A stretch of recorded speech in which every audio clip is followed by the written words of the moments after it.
संगीत और ध्यान दोनों का जो मिलन होती है, उससे बढ़िया चीज सृष्टि में नहीं है। बार बार हमें ये जो प्रवचन हम सुनने का है, इसे बार बार सुनिए।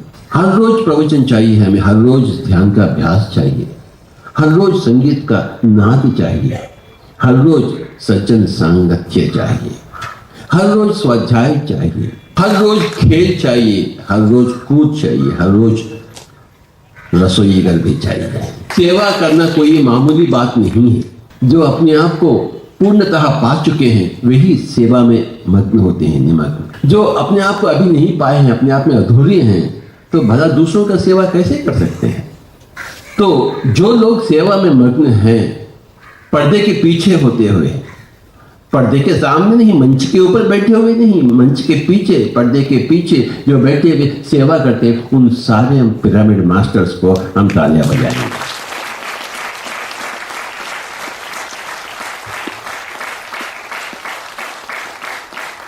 आध्यात्मिकता का अर्थ है, अंतिम अर्थ है सेवा। पर्दे के पीछे होते हुए सेवा।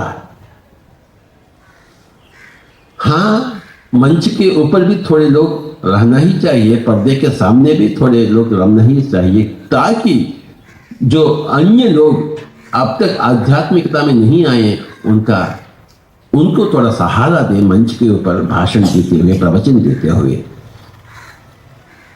परंतु जो लोग आध्यात्मिकता में पक गए हैं, वे सेवा में सेवारत हो जाते हैं, सेवा निरति में रहते हैं। सेवा के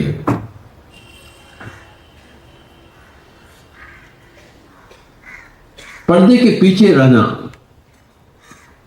हम सब इस भूतल में पर्दे के सामने हैं, अपने पर्दे के पीछे, भूतल के पीछे भुवरलोक, सुवरलोक, जनालोक, महालोक, तपोलोक, सत्यलोक इत्यादि लोग अपने पर्दे के पीछे हैं, अपने को नचाते हुए, चलाते हुए, अपने को मार्गदर्शन देते हुए, सूचनाएं देते हुए। तो उन सभी लोगों को, जो पर्दे के पीछे जो मास्टर से, सभी को हम ताल। हम कभी कभी पर्दे के पीछे रहते हैं, कभी कभी पर्दे के सामने आ जाते हैं। पर्दे के सामने आना भी सीखना है, पर्दे के पीछे रखना भी सीखना है, हर कुछ सीखना। तो आज का प्रवचन कोई विशेष तो नहीं है, परंतु आज का प्रवचन हमेशा हम लेते ही रहे, दूसरों को बताते ही रहे। सच्चाई एक ही है, तो प्रवचन अलग अलग कैसे हो सकते हैं। हर रोज हमें वही सूरज को देखनी है, वही समंदर में पानी डूबनी है, वही संगीत सुनना है, वही ध्यान करना है, वही सच्चाई का प्रवचन है। तो सभी लोग हाथ ऊपर करिए, मैं भी देखूं। जैसा आप हैं वैसा मैं हूं, जैसा मैं हूं वैसा आप हैं, कोई भिन्नता नहीं है।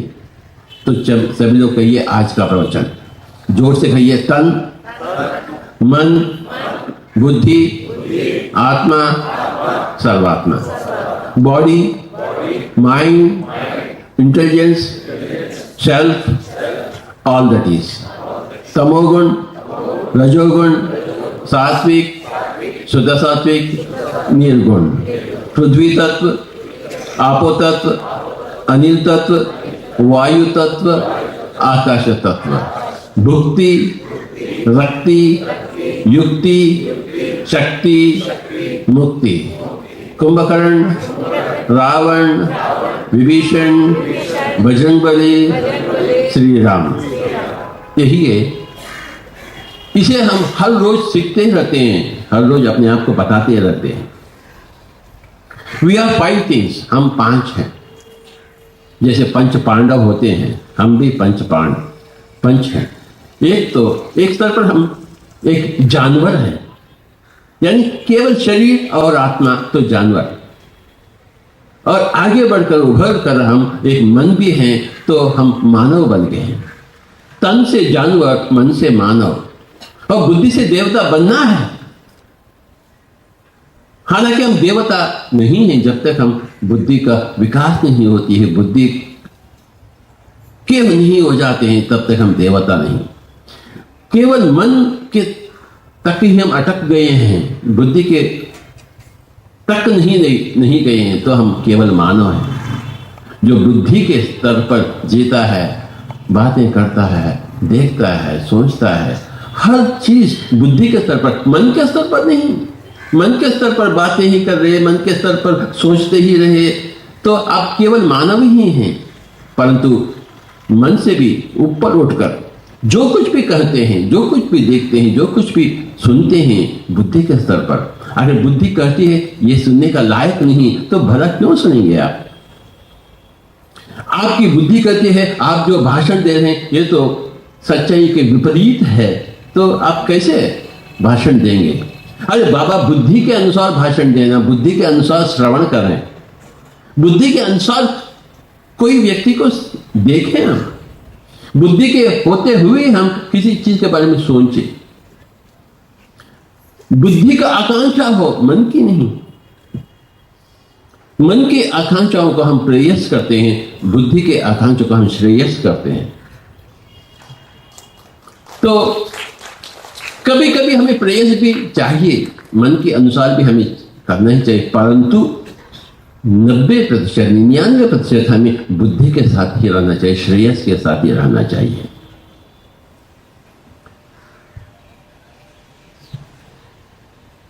दो चीजें हैं, एक तो प्रेयस यानी जो हम चाहते हैं मन के स्तर पर। लड्डू दिए गए हैं संजय किंग के घर में, कल परसों गया था मैं हैदराबाद में, मुझे लड्डू दिए, ब्यूटीफुल लड्डूस। ये खाया, मुझे सब कुछ खाना चाहता, परंतु अगर सब कुछ खाया तो वो श्रेयतम नहीं है। प्रियतम तो है परंतु श्रेयस्कर नहीं है। जितना खावे उतना भी खाए, जितना बकबक करे उतना ही बकबक करे, माइक के ऊपर या माइक के पीछे। ज्यादा बकबक नहीं करना। इसीलिए मौन का अभ्यास बताया गया है आध्यात्म पिता ने। अरे बाबा, मुंह बंद कर, मुनि बंद, क्यों बकबक कर रहा है? आज से 10 दिन कोई बकबक नहीं, मौन, silence. You are talking too much here. Now, bloody fellow, you keep quiet for the next 40 days. Don't talk. अपने जुबान के ऊपर काबू पाए। मौन, ओनली मौन। रमण महर्षि मौन में थे, जिंदगी भर की मौन। मेहर बाबा मौन में चले गए। हम क्या बकबक करते हैं? क्या है बातें करने के लिए, मुंह से निकालने के लिए? ऐसे लफ्ज आपके पास क्या है? ऐसा सच्चाई क्या है आपके पास? जब तक आप ध्यान में नहीं आते हैं तब तक आपके मुंह से एक लफ्ज भी शोभा के साथ बाहर नहीं आ सकती।